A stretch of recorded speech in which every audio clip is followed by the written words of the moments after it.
हमने दोनों सरकारें देखी, लालू यादव जी की सरकार भी देखी और नीतीश जी की सरकार भी देखी। हमने देखा है कितना फर्क, कितना परिवर्तन और किस तेज रफ्तार से नीतीश जी के कार्यकाल में बिहार की प्रगति हुई। एक बिहारी सब पर भारी, और बिहार के हमारे भाई बहनों ने जिस प्रकार से देश और दुनिया में भारत का गौरव बढ़ाया है, हमने दोनों सरकारें देखी, लालू यादव जी की सरकार भी देखी और नीतीश जी की सरकार भी देखी। और हमने देखा है कितना फर्क, कितना परिवर्तन और किस तेज रफ्तार से नीतीश जी के कार्यकाल में बिहार की प्रगति हुई। अगर आंकड़े देखें तो बिहार का जो अर्थव्यवस्था का पूरा मूल है वो सिर्फ 80,000 करोड़ रुपए था 2005 में, और आज बढ़कर 11 लाख करोड़ रुपए, यानी लगभग 14 गुना बन गया है। जिस प्रकार से प्रति व्यक्ति जो बिहार की अर्थव्यवस्था में पर कैपिटा जीडीपी में लगभग 10 गुना वृद्धि, कहां 7,900 रुपए था 2005 में, आज 67,000 रुपए। इस प्रकार का शायद ही देश में कोई और राज्य में प्रगति देखने को मिली होगी। कहते हैं ना, एक बिहारी सब पर भारी, और बिहार के हमारे भाई बहनों ने जिस प्रकार से देश और दुनिया में भारत का गौरव बढ़ाया है, अपनी सेवाओं से भारत में और दुनिया में, विदेश में बिहार का नाम उज्जवल किया है। अच्छी शिक्षा प्राप्त करके उद्यमी बने हैं। स्टार्टअप्स की दुनिया में कहां पहले एक स्टार्टअप रजिस्टर हुआ था जब स्टार्टअप इंडिया लॉन्च किया गया, वो बढ़ के 4,000 से अधिक स्टार्टअप्स आज हमें देखने को मिलते हैं। और हाल में ही जो संकल्प पत्र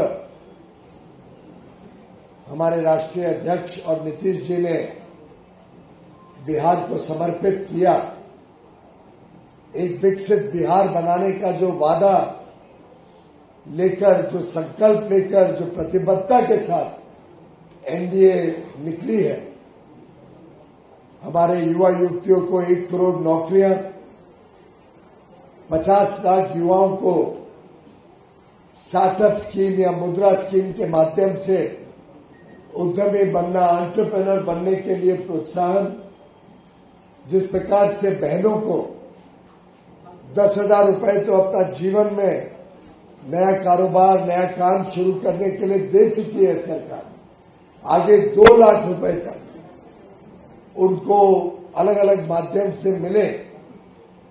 मुख्यमंत्री महिला रोजगार योजना के तहत वो अपने पैर पे खड़े हो, 1 करोड़ लखपति दीदी बनाने का जो संकल्प एनडीए के संकल्प पत्र में लिया गया है, किसानों को जो 3,000 रुपए अधिक देके अब प्रतिवर्ष 9,000 रुपए मिलेंगे। कर्पूरी ठाकुर किसान सम्मान निधि के तहत 3,000 रुपए अधिक मिलना, शिक्षा के क्षेत्र में केजी से पीजी तक मुफ्त में शिक्षा हर गरीब को मिले। एक प्रकार से अलग अलग वर्गों के लिए, हर वर्ग के लिए, हर व्यक्ति के लिए एक उज्जवल भविष्य का पक्का इरादा इस संकल्प पत्र में देखने को मिलता है। चाहे वो स्वास्थ्य की सेवाएं हो, चाहे वो इंफ्रास्ट्रक्चर हो, आधारभूत सुविधाएं तो जो आज बिहार में देखने को मिलती है, शायद 20 साल पहले कभी हमने सोचा भी नहीं कि पटना में भी मरीन ड्राइव हो। शायद कभी किसी को ये ध्यान नहीं आया कि मेट्रो से सिर्फ भी सुशोभित हो सकता है बिहार का पटना शहर। जिस प्रकार से ग्रामीण सड़कों का विस्तार हुआ है, जिस प्रकार से रेलवे का विस्तार हुआ है, नए एयरपोर्ट बने हैं, नए पर्यटन के स्थलों में वृद्धि हुई है। अब बिहार में अन्य क्षेत्रों में ये नक्शा देख रहा था, बिहार के कोने कोने में किधर स्पेशल इकोनॉमिक जोन, किधर टेक्सटाइल सिटी, किधर इंडस्ट्रियल पार्क, कहीं पर फिनटेक सिटी, कहीं पर मेडटेक सिटी। एक प्रकार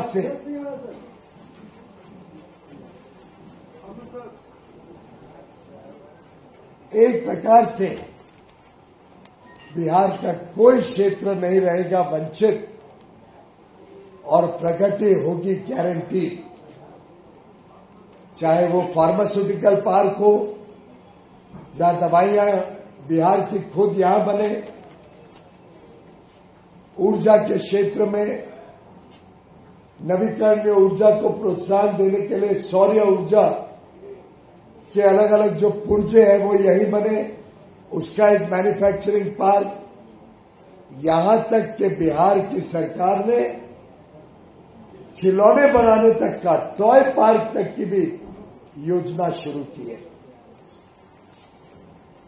डिफेंस के क्षेत्र में भारत आत्मनिर्भर बने, ये प्रधानमंत्री नरेंद्र मोदी जी का संकल्प है।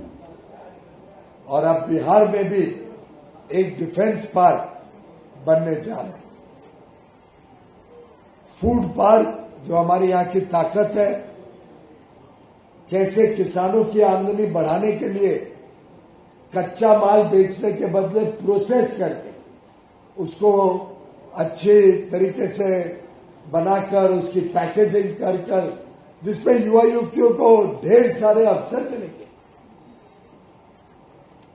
वस्त्र क्षेत्र में कैसे हम यहां से दुनिया भर में निर्यात कर सके। मैं समझता हूं कि बहुत सोची समझी रणनीति के तहत बिहार में औद्योगिक विकास हो, बिहार में अर्थव्यवस्था तेजी से आगे बढ़े और इकोसिस्टम पूरे औद्योगिकरण का बिहार में फैले। इसके लिए जो काम गत वर्षों में हुआ है, और जैसे मैंने बताया नीतीश मिश्रा जी ने मुझे हाल में ही आमंत्रण किया था। मैं बिहार की प्रगति को देखकर वास्तव में प्रसन्न नहीं हुआ, प्रसन्नता के साथ साथ मेरा उत्साह भी बढ़ गया, सिर्फ प्रसन्न नहीं।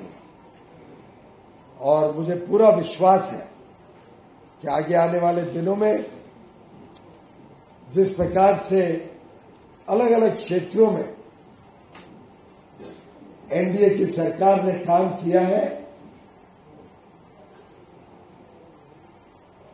वो बिहार में विकास की नई लहर और तेज रफ्तार से बिहार के हर व्यक्ति तक पहुंचाएगा। मुझे पूरा विश्वास है कि बिहार की जनता 6 नवंबर और 11 नवंबर को अपने मत द्वारा बिहार के विकास को भी सराहना करेगी और जो जंगल राज की राजनीति करते हैं, जो भ्रष्टाचार की राजनीति करते हैं, जो कट्टा की राजनीति करते हैं, जो कटुता की राजनीति करते हैं, जो एक प्रकार से बिहार को पिछड़ा बनाने में अपना राजनीतिक समोसा बनाने का काम करते हैं, उन सबको मुंह तोड़ जवाब बिहार की जनता आने वाले चुनाव में देगी। आपके माध्यम से मैं बिहार के युवा युवतियों को, हमारी बहनों को, महिलाओं को, सबको चौकन्ने कराना चाहता हूं कि गलती से भी अगर जदयू और भाजपा के नेतृत्व में एनडीए की सरकार नहीं आई तो कांग्रेस और लालू प्रसाद यादव, तेजस्वी यादव जी फिर एक बार यहां पे जनरल राज भी लाएंगे और यहां पर भ्रष्टाचार भी बढ़ेगा और लिकर बैन हटाने का काम भी इनकी सरकार करेगी। कि गलती कोई ना करे, ऐसा मैं बिहार की जनता से आह्वान करता हूं और हमें फिर एक बार एक विकास से प्रेरित, तेज गति से विकास करने वाली सरकार चुनकर यहां से भेजना है, ये जनता के से मैं आग्रह करता हूं और मेरा विश्वास है कि 2/3 बहुमत के साथ एनडीए की सरकार पुनः बिहार में जीतकर जनता की सेवा करेगी, नीतीश जी के नेतृत्व में जनता की सेवा करेगी।